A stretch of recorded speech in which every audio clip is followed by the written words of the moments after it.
বিসমিল্লাহির রহমানির রহিম। আসসালামু আলাইকুম। কেমন আছেন বন্ধুরা? তো আজকে একটি সহজ পদ্ধতিতে দই রেসিপি আপনাদের দেখাবো। মিষ্টি দই তৈরির রেসিপি খুবই পারফেক্ট ওয়েতে এবং সঠিক নিয়মে।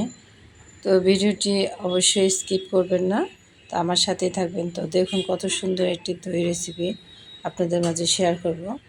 মানে এটা 100% নো ফেল। মাত্র 20 মিনিটে পারফেক্ট ওয়েতে ঘরোয়া পদ্ধতিতে সঠিক নিয়মে এই মিষ্টি দই রেসিপিটি দেখার জন্য অবশ্যই আমার সাথে ধৈর্য সহকারে থাকতে হবে। আর এটা যে এতটা পারফেক্ট মিষ্টি দই হয়েছে সেটা আপনারা না দেখলে কিন্তু বুঝতে পারবেন না। তো আমার প্রিয় আপুদেরকে বলবো, যে কোনো জিনিসই ধৈর্য সহকারে করতে হয়, তা না হলে রেজাল্ট কিন্তু ভালো আসে না। তো অবশ্যই আপুরা ধৈর্য সহকারে আমার সাথে থাকবেন। আর দেখুন কত সুন্দর একটি মিষ্টি দই তৈরি করেছে, সেটা আপনারা দেখে ভালো করে শিখে নিতে পারবেন এবং এই রমজান বা ঈদে আপনাদের অনেক বেশি কাজে লাগবে। তো আমি চলে যাচ্ছি মূল রেসিপিতে।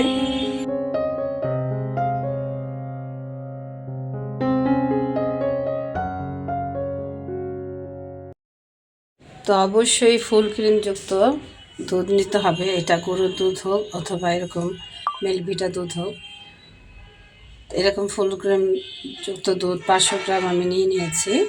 তো তার সাথে কিন্তু আপনারা চাইলে গুঁড়া দুধ অ্যাড করতে পারেন। তো আমি এখানে 1/4 কাপ গুঁড়া দুধ দিয়ে দিলাম, যাতে তাড়াতাড়ি এটা ঘন হয়ে যায়।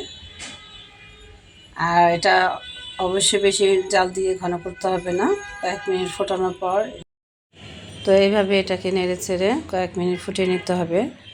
তারপর কিন্তু এটার সাথে আপনারা পছন্দ মতো চিনি দিতে পারেন। তো এখানে ফুল ক্রিম আপনারা দুধ যেটাই নেবেন 500 বা 1000, তার সাথে কিন্তু 4 ভাগের 1 ভাগ চিনি দেওয়ার চেষ্টা করবেন। চিনিটা যদি পারফেক্ট ওয়েতে না হয় তাহলে কিন্তু মিষ্টি দইটা ভালো আসে না। আর এখানে আমি 500 গ্রাম দুধের সাথে আমি 125 গ্রাম চিনি দিয়েছি। তো সেখানে চিনিটা কিন্তু আমি 2 ভাগে দিয়েছি। এখানে ক্যারামেলের জন্য 25 গ্রাম আর 100 গ্রাম হচ্ছে এই দুধের সাথে দিয়ে দিলাম। তো ক্যারামেলটা অবশ্যই আমার প্রিয় আপুরা কীভাবে তৈরি করে সেটা আপনারা জানান, তো সেটা আর দেখিয়ে দিলাম না। তো এইভাবে ক্যারামেলটা যখন একটা সুন্দর কালার হয়ে যাবে তখন কিন্তু দুধটা দিয়ে দিবেন। দুধটা দিয়ে এটা ভয় পাওয়ার কিছু নাই, ক্যারামেলটা জমে যাবে।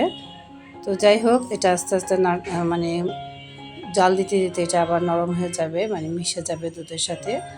তো এইভাবে পুরোটা দুধের সাথে এটা মিক্সড করে দিবেন। তো দেখুন এইভাবে করে দিতে হবে।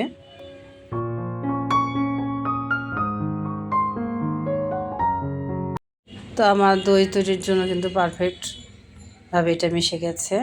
আর আমি যেটা এখানে কিন্তু আমি দই বীজ নিয়েছি। দই বীজ বলতে আমরা বুঝি যে বাইরে থেকে যে দইটা আমরা কিনে খাই সেখান থেকে টক অথবা মিষ্টি দই, মানে যেটাই নেন সেটাই হচ্ছে দই বীজ হিসেবে কাজ করবে। আর দই বীজ ছাড়া কিন্তু টক দই বা মিষ্টি দই ভালোভাবে জমে না।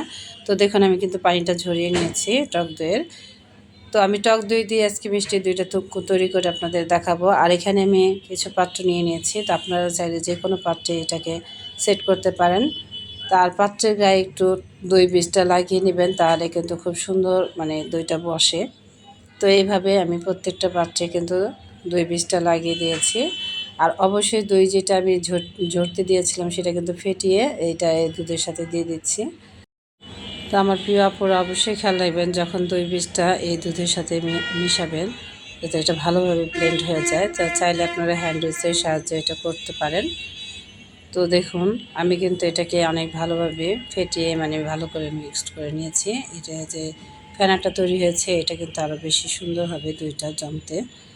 তো আমার মোটামুটি হয়ে গেছে। তো আমি এখন যে পাত্রে দুইটা বসাবো এখানে সবটা ঢেলে নিচ্ছি।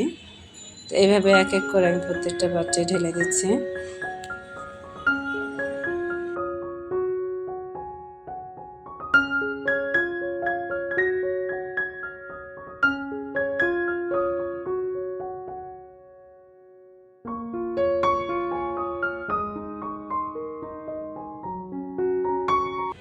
তো আপনারা চাইলে ছোট বড় যে কোনো পাত্রে অথবা কাপের মধ্যে এই দইটা সেট করতে পারেন। তো আমি কিন্তু এখানে ছোট ছোট যে বাটি আছে সেটা সেট করে নিলাম।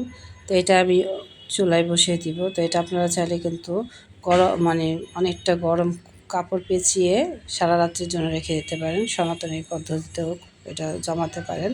তো যাই হোক, আমি কিন্তু এটা চুলায় বসিয়ে দিয়েছি, মাত্র 20 মিনিটে কিন্তু এই দুইটা হয়ে যাবে।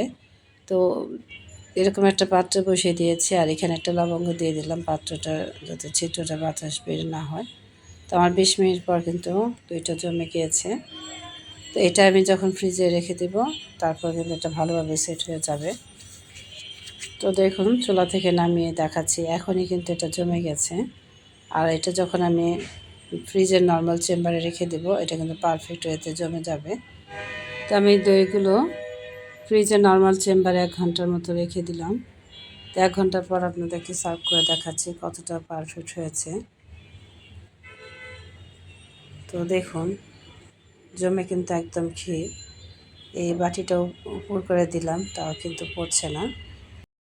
তো আজকে যে মিষ্টি দইটা আপনাদেরকে তৈরি করে দেখালাম, তো আমার কাছে মনে হচ্ছে এটা পৃথিবীর সবচেয়ে সহজ এবং একটি মাত্র উপকরণে এই দইটি তৈরি করা যায়। তো এই রমজান অথবা ঈদ স্পেশালে কিন্তু আপনারা এই মিষ্টি দইটি তৈরি করে খেতে পারেন। যারা দই বানাতে যে ব্যর্থ হয়েছেন, আজকের রেসিপিটি কিন্তু তাদের জন্যই। আর দই কিন্তু যে কোনো দই কিন্তু শরীরের জন্য খুবই ভালো। তো হোক যে সেটা মিষ্টি অথবা টক, তো যে যেটা পছন্দ করেন সেভাবে কিন্তু এটা তৈরি করে নিতে পারেন। তো খুবই সহজ এবং ঘরোয়া পদ্ধতিতে আপনাদের এই মিষ্টি দইয়ের রেসিপিটি শেয়ার করলাম। তো আশা করছি আমার প্রিয় আপদের অনেক বেশি ভালো লাগবে। তো ভালো লাগলে লাইক কমেন্ট শেয়ার করে দিবেন, কারণ আপনাদের একটি লাইকই আমার পরবর্তী ভিডিও তৈরি করার জন্য অনেক বেশি অনুপ্রেরণা যোগায়। আর যারা এই কাজটি অলরেডি করে দিয়েছেন সেসব আপু এবং ভাইয়াদের অসংখ্য ধন্যবাদ, মন থেকে দোয়া এবং ভালোবাসা। তো যেহেতু আর কয়েকদিন পরে আমাদের পবিত্র ঈদ শুরু হয়ে যাবে, তো আমার প্রিয় আপু এবং ভাইয়াদের সবাইকে জানাচ্ছি পবিত্র ঈদের শুভেচ্ছা। অনেক বেশি ভালো থাকবেন, সুস্থ থাকবেন এবং নিরাপদে থাকবেন। আল্লাহ হাফিজ।